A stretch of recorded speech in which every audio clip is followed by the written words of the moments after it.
প্রতিটা মানুষের বুকের মধ্যে একটা করে আয়না ঘর আছে, যেখানে গুম হয়ে যায় কত না বলা কথা, না পাওয়া ভালোবাসা, না বলা কত দুঃখের পাহাড়, আর হারিয়ে ফেলা কত মানুষের স্মৃতি।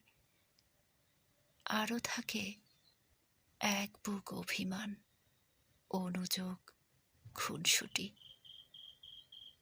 এত এত গুম হয়ে যাওয়া আবেগ আর স্মৃতি নিয়েও মানুষ বাঁচে অনেক কষ্টে, বিধ্বস্ত, এলোমেলো আর ক্লান্ত হয়ে।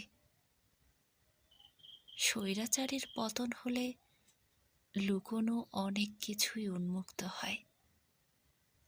গুম হয়ে যাওয়া কত মানুষ আবার নতুন জীবন পায়, স্বাধীনতা পায়। কিন্তু কিন্তু এই যে বুকের ভেতরের যে রক্ত বন্যা বয়, ঝর্ণার ন্যায় বয় অশ্রু, তারা কখনোই উন্মুক্ত হয় না, আর স্বাধীনতাও পায় না।